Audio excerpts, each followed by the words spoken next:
Paper Thanks for Watching the Tennessee-Iowa game, is there anything Tennessee did forcing turnovers that you can, No. use? No, I mean, that's a great question, but Tennessee plays a completely different game than we do. But, I still think there's things that, you have to identify, where you want to defend a little more aggressively. Sure. And when you play on the road, it changes things a little bit. But Tennessee's pressure full court is something that, we don't do. Yep. And created a lot of problems for everyone they play. Certainly Iowa had some issues with it. You mentioned being on the road. It's been a while since you guys have won up there. What would it mean? First off, do you remember? I think it was the year was 14 last time. Do you remember that game? 2006. 6? Oh, Was it it was 6? Magnum's 14. Yeah. Okay. Yeah, it's been a while. You remember that game well?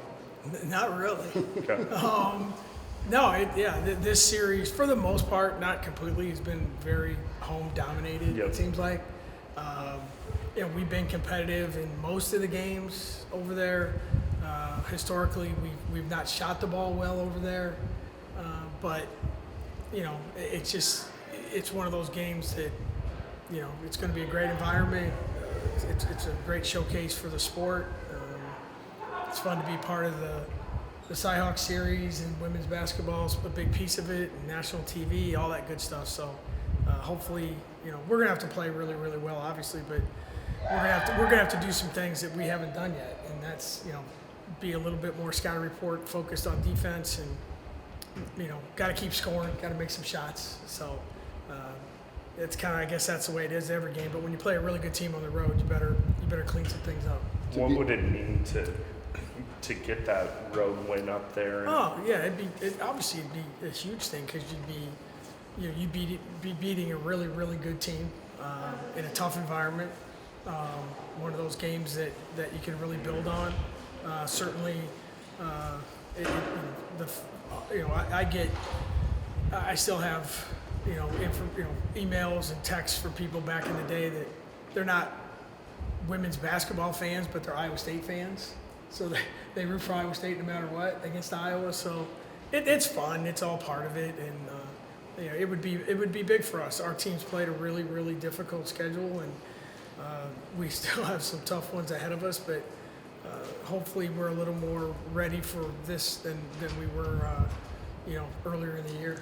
Talked about making shots, the pace they play with, and they lost a lot, obviously, but they're always got shot makers.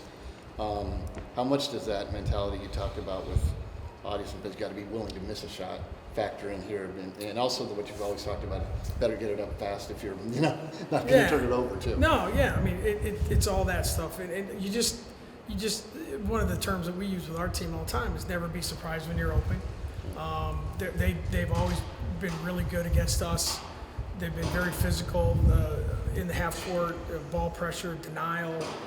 We've always had trouble with that. They're a team that they have a new coach, but the transition was seamless. Jan's amazing at what she's done in all those years at Iowa, and their team they're old, they're experienced in a lot of places. They added one of the most dynamic scorers in the country at point guard. And the other thing that I think, to their credit, is they have winning experience, not just experience. Those kids are used to winning at a very high level. So they played great up to this point. All the video we watched it's a typical Iowa team: play hard, move the ball, score in transition. It's exactly what you've seen over the last few years, and I think Coach Jensen's just kind of carried that on, just like Coach Bluger.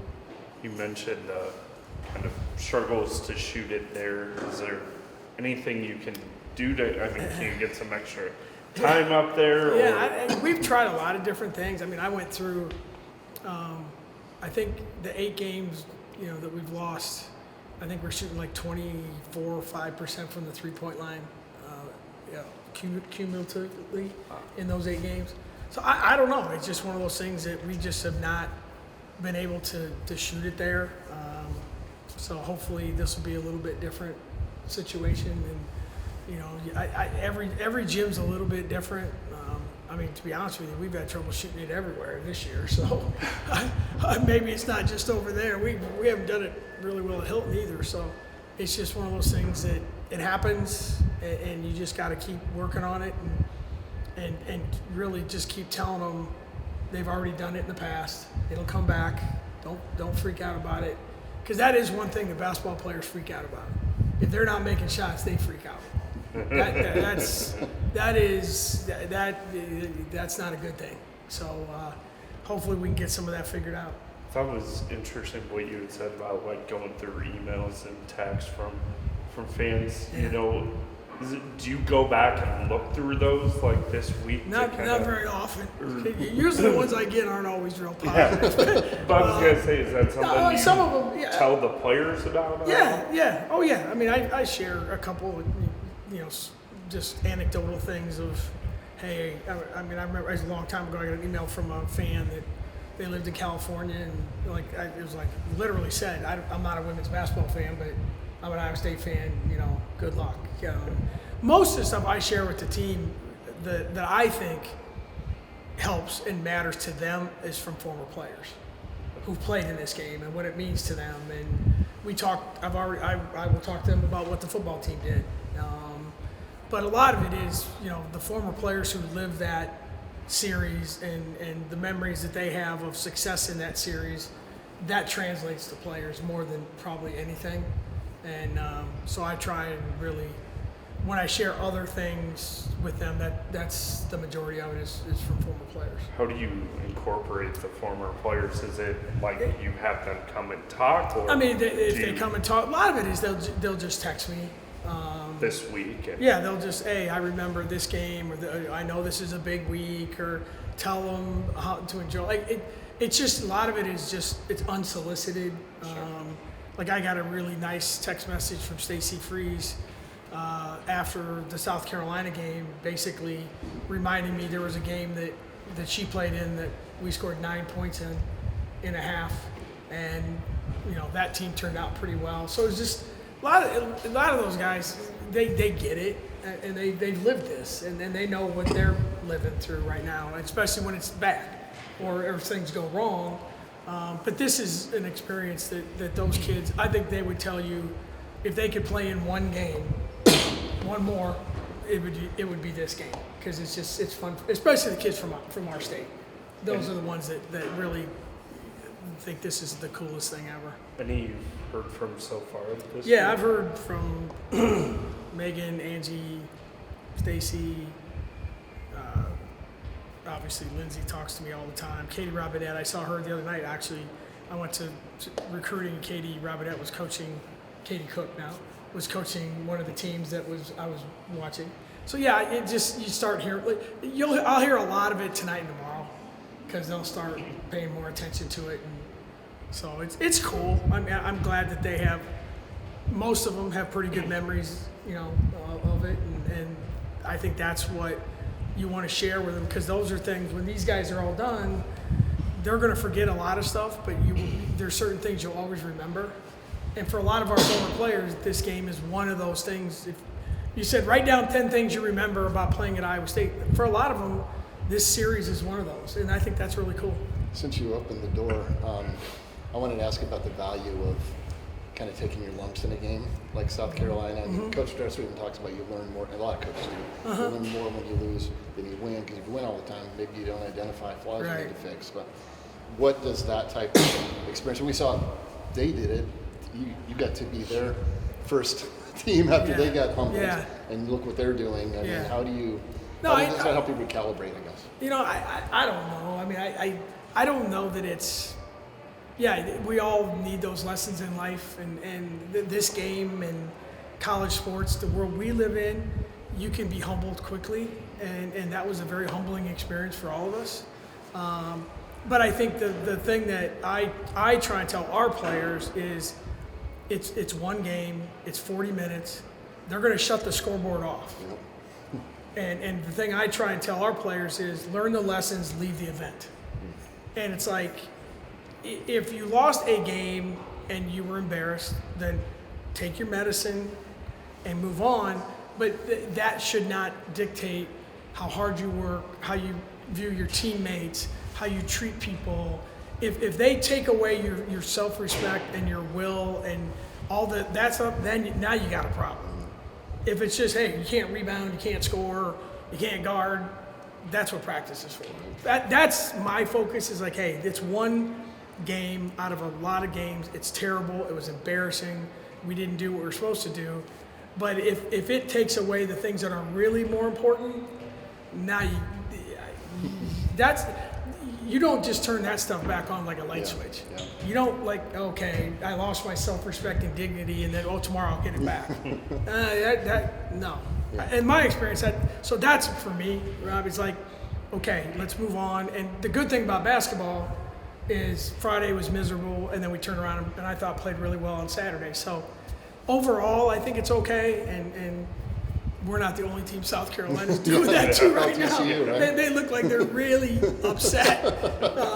So we can all thank UCLA for that. So yeah, we'll see. You have 12 players on your team. Only one of them's played at Carver. How much did that UNI game get them kind of ready for what they're going to see there? I think it'll help. Obviously, it helps. It's a road game, tough environment.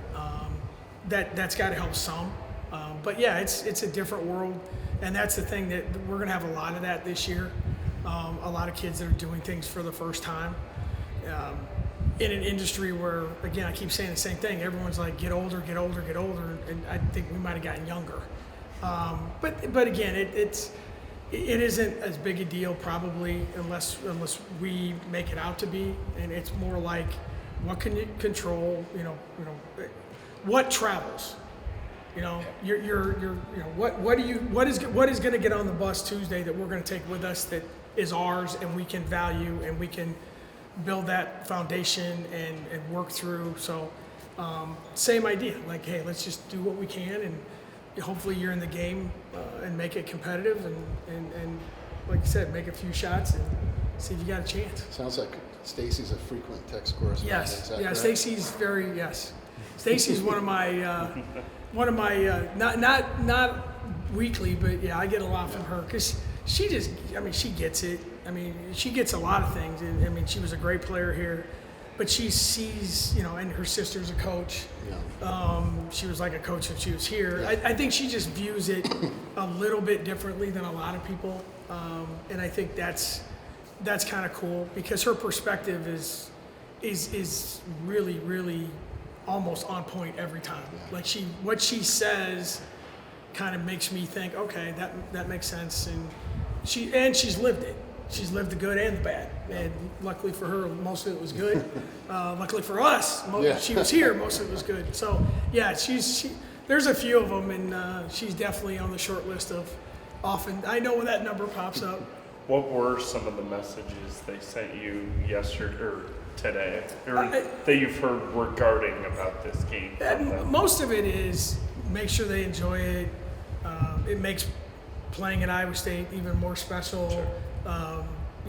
We'll be watching. It's just nothing really earth-shattering. Or if it's like, hey, I remember when we beat them there, or I remember, when this happened. Usually it's something goofy that I remember when somebody fell down, and it's just that's how they think. It's like it's nothing like, hey, make sure that your scouting report's written right. It's more. Don't tell them that. No, I don't tell them that. But it's like with families and the stories that you tell are not really specific. It's stuff that your kids did, and now that they're adults and most of them have kids, they see the world a little differently. So it's usually more lighthearted. Like the one Stacy sent me after South Carolina was more real life, true but real life. But yeah, that's the cool part. Thank you guys. Appreciate your time. All right, man. Be good.